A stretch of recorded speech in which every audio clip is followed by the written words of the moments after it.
tahu ketika zolim, aslinya dia sedang menzolimi diri sendiri. Karena kata Allahnya, in ahsantum li anfusikum, wa in asa'tum falaha. Quran surat 17, Al-Isra ayat ke-7. Kalau kita berbuat baik itu kebaikan untuk kita sendiri, begitu juga sebaliknya. Atau misalkan faman ya'mal mithqala dzarratin khairan yarah wa man ya'mal mithqala dzarratin syarran yarah. Zalzalah Quran surat 99 ayat 7 dan 8-nya. Kebaikan maupun keburukan semua ada ganjaran. Nah, kalau saya lagi berbuat buruk itu pasti lagi ngejahatin diri sendiri. Maka bismillah, dia jadi nggak mau berbuat zalim. Dia nggak mau cari-cari keburukan orang lain. Dia nggak mau julid, nggak mau gibah. Karena dia tahu kata Allahnya, Quran surat ayat 12, wala tajassasu, jangan mencari-cari keburukan orang lain karena sama saja seperti memakan bangkai saudaranya sendiri. Dia yakin itu ganjarannya seburuk itu, akhirnya dia jadi nggak mau. Ya. Jadi efeknya dengan yakin itu masya Allah. Makanya kan ada yang orang doang.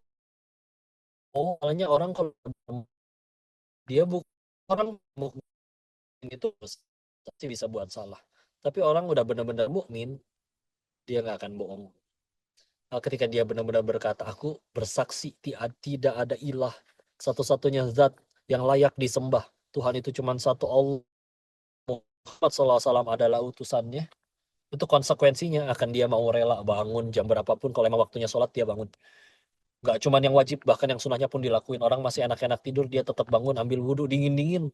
Hujan-hujan juga, di luar lagi hujan, lagi dingin, angin kenceng, dia tetap bangun sholat. Belain apa?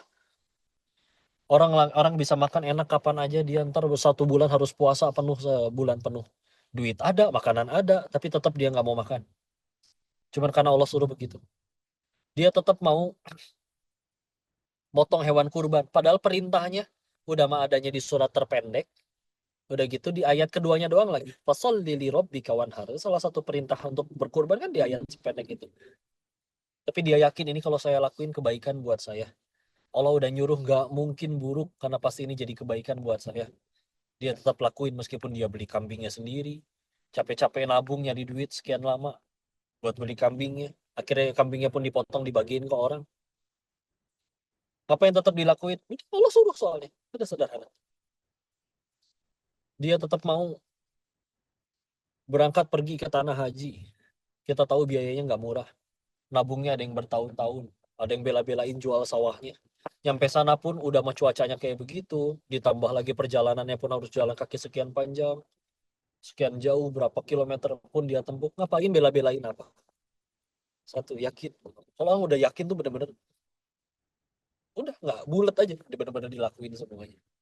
Ya, maka efeknya segitu luar biasanya ketika udah modal tadi sudah yakin dengan apa yang dia ikrarkan, ya. Sehingga akhirnya dia yakin juga dengan janji Allah, dia ngadepin hidupnya juga loh. Saya kok udah berbuat baik, orang malah jahat. Ah, nggak mungkin lah.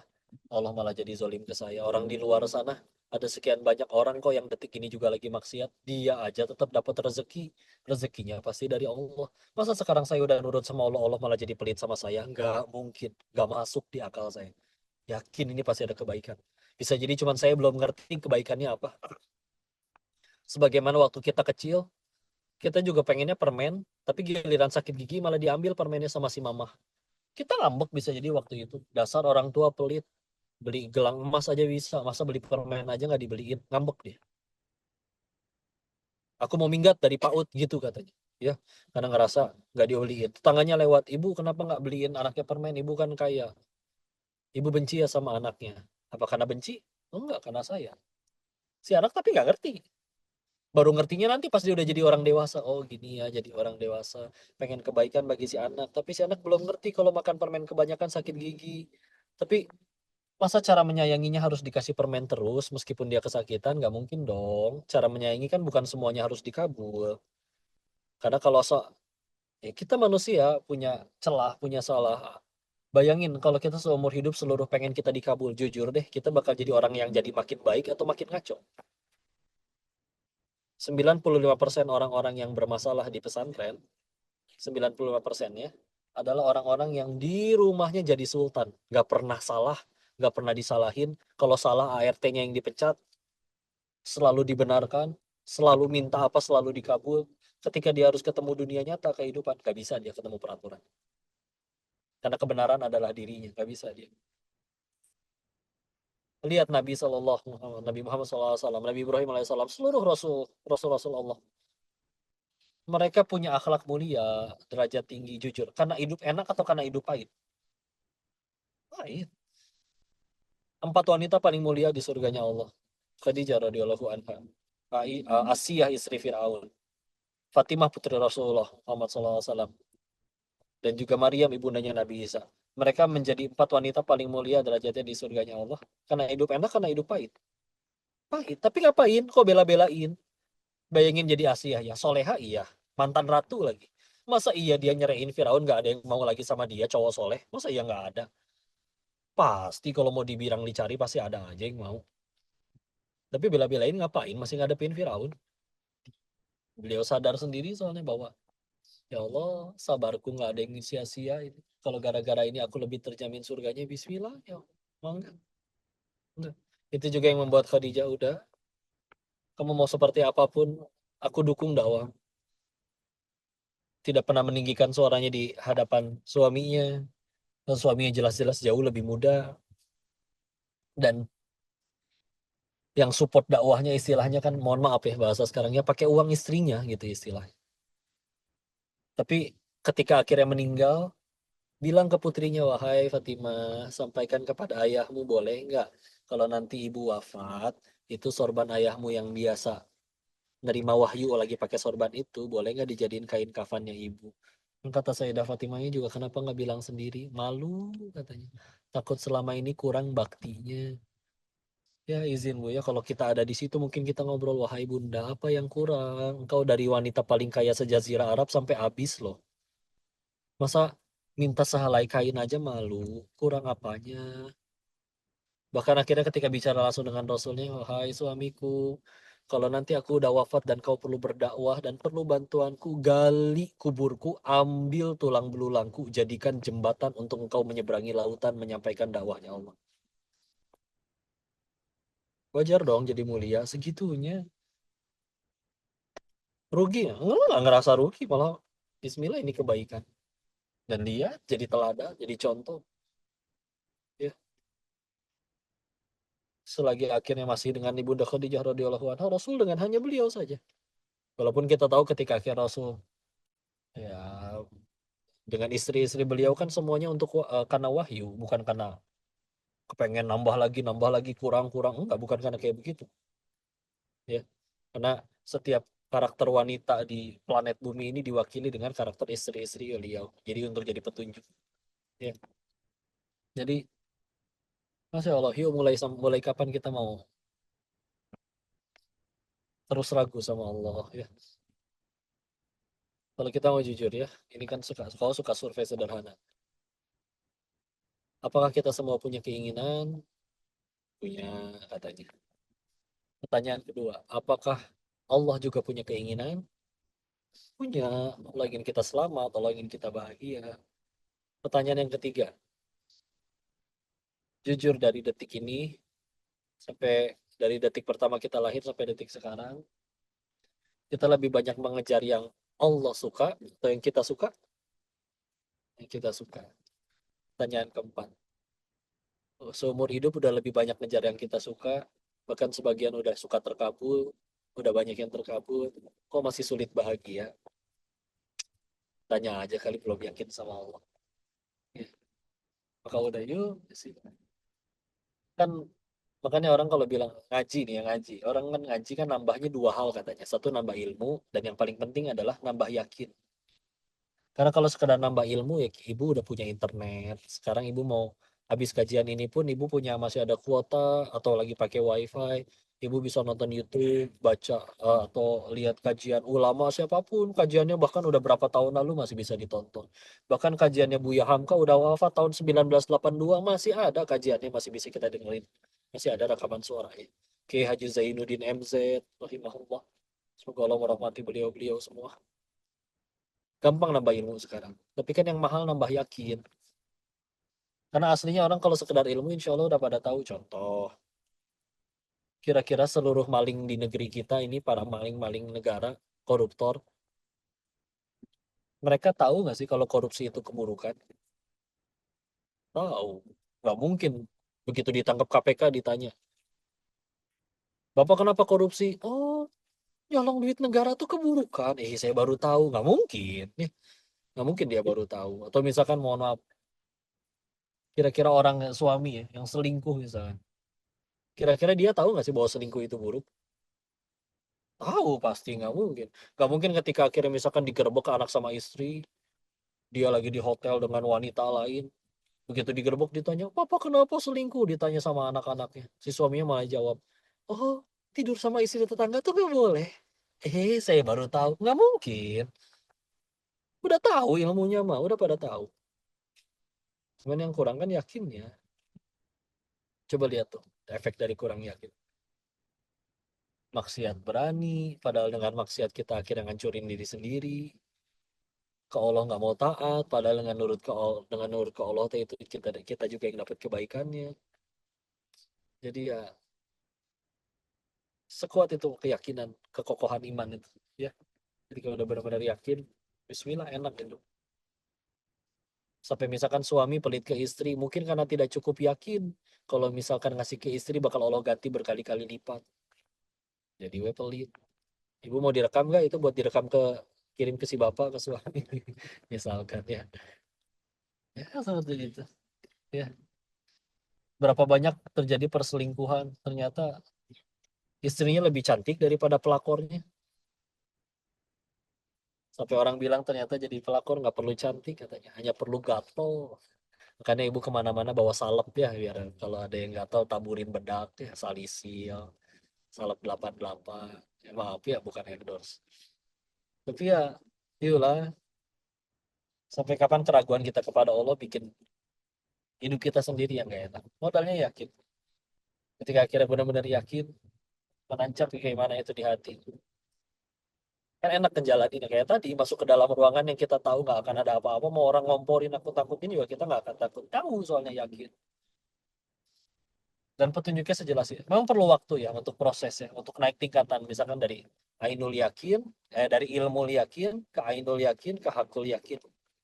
Bisa ibarat gini lah, yang yakin tuh misalkan kita mengetahui satu hal secara ilmunya gitu, misalkan kita ngelihat eh, ada orang bilang, udah pernah makan bakso di pengkolan situ belum, enak loh. Kita ke situ belum pernah, ngelihat belum pernah. Tapi yang ngomong masalahnya nggak pernah bohong nih, saya tahu dia orang jujur. Jadi udah percaya, oh bakso pangkalan enak. Itu yang mau yakin. Dan gitu, suatu ketika kita lewat ke pengkolan, iya lu bener, rame banget. Berarti kayaknya enak ya kalau rame kayak begitu. Nyobain belum? Tapi orang udah ada yang bilang gitu, mata udah ngelihat sendiri rame. Naik jadi ainul yakin ya kata. Akhirnya suatu ketika kita berhenti, nyobain makan, udah nyicipin, nelen, ngunyah, enak. Oh udah berhakul yakin banget. Itu besok-besoknya mau ribuan orang ngomporin, bakso di situ nggak enak kok. Orang kita udah nyobain sendiri kok langsung. Udah Bismillah. Ya, kan ya.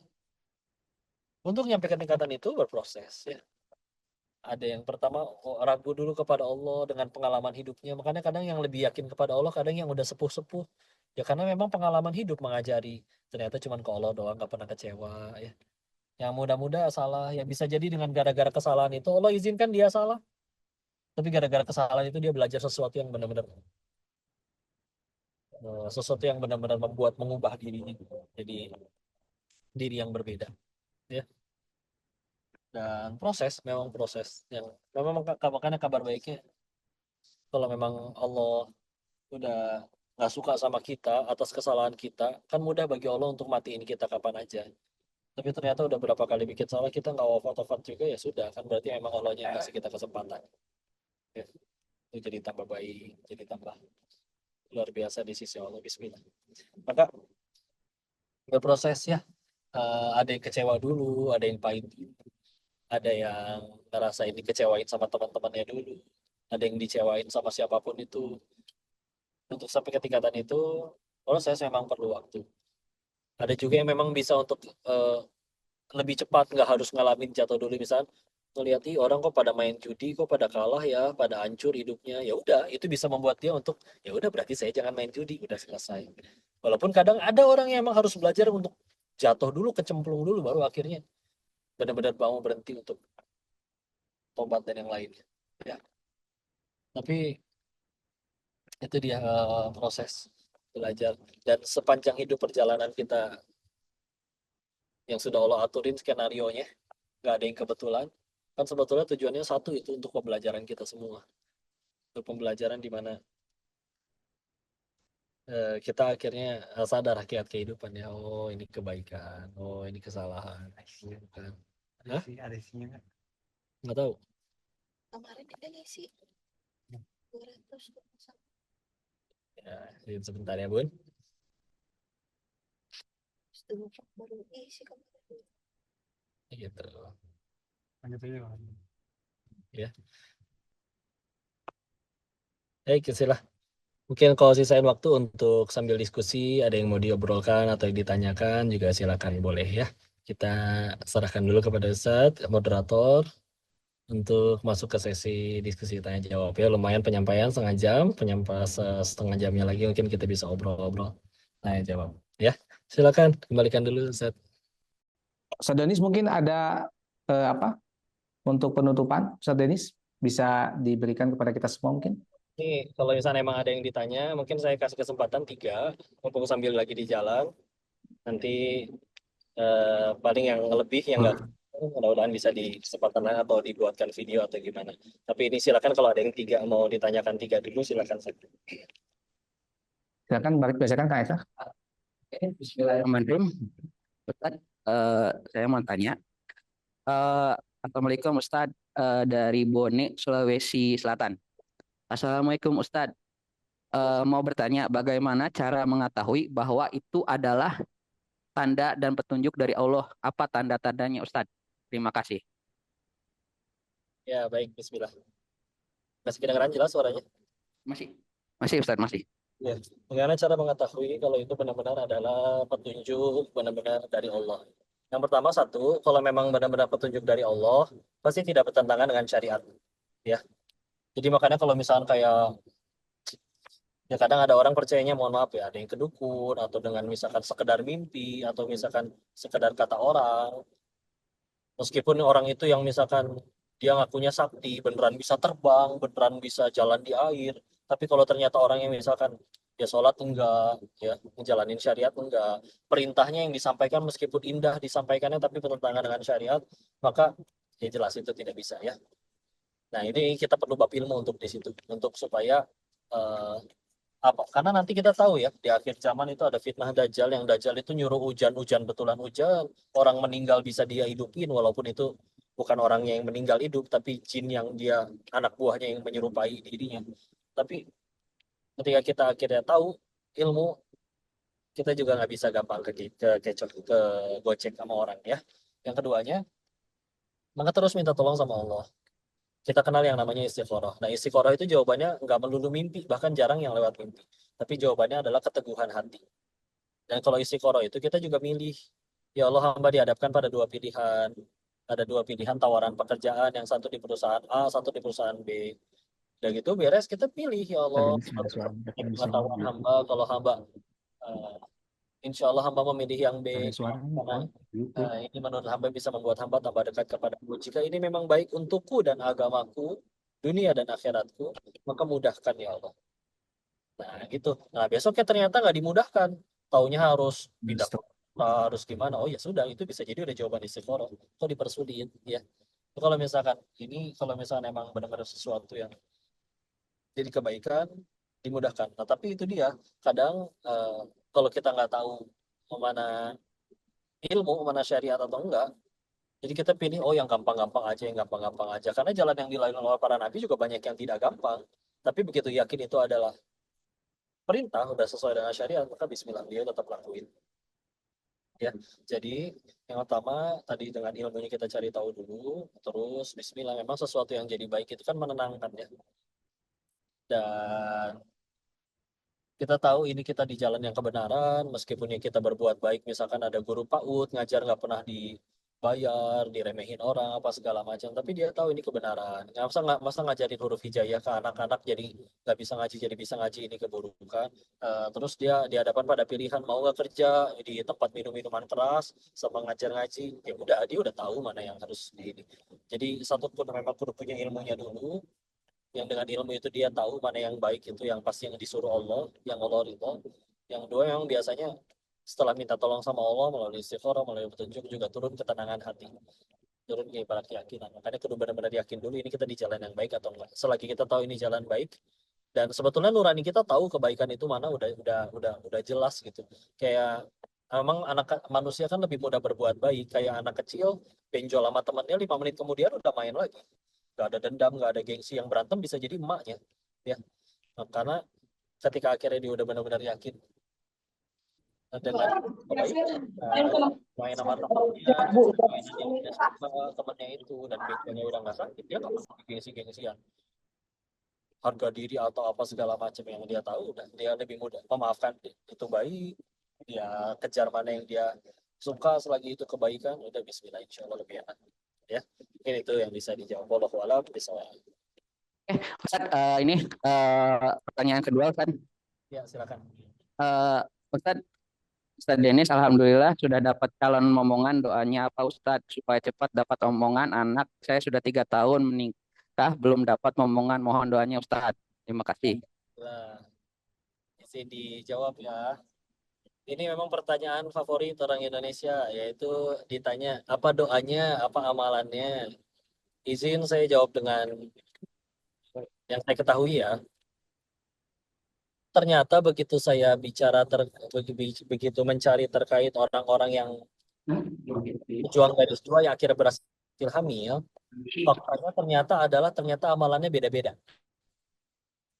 Ada yang memang dia ternyata kuatin di sedekahnya karena memang dia orang kaya. Ada yang memang dia nggak punya harta, jadi kuatinnya di birrul walidain, bakti ke orang tuanya. Ada yang memang dia ternyata udah nggak punya orang tua dan bukan orang kaya, jadi dia jadi penuntut ilmu sejati. Dia dekat banget dengan Al-Quran, dipelajari, dihafalkan. Sehingga akhirnya jadinya amalannya beda-beda, tapi tetap berhasil hamil juga tuh. Sehingga kesimpulannya apa berarti? Kalau Allah udah tahu, nih, sebetulnya setiap kali kita pengen doa, Allah udah tahu belum kita pengen doa apa? Udah pasti tahu dong. Sebelum kita ngangkat tangan ngomong, Allah udah tahu nih mulut pengen ngomong apa. Ini hati, ngomong dalam hati juga Allah tahu. Nah, pertanyaannya kan, ngapain kita tetap doa? Gitu kan? Yang pertama, satu memang nunjukin kehambaan. Karena nanti akan ada titik di mana, ya Allah, ternyata masalah seberat ini, uang nggak ada, teman nggak ada, kok beres? Ternyata kalau engkau sudah tolong, pasti beres. Benar, ternyata saya cuma hamba. Kalau engkau sudah tolong, pasti beres. Atau sebaliknya, ya Allah, masalah saya kira kecil, uang saya ada, teman saya banyak, kok nggak beres-beres? Ternyata benar, saya cuma hamba. Kalau engkau tolong, engkau tidak tolong, hamba nggak bisa apa-apa. Itu yang satu. Yang kedua, berarti apa? Berarti kadang bukan sekedar permasalahan masalah doanya apa, atau masalah amalannya apa. Bisa jadi yang harus lebih sering kita pikirin adalah, sudah layakkah doa kita itu dikabul sama Allah? Gimana cara melayakkannya? Layakkan. Kuatnya sedekah kok, sedekah.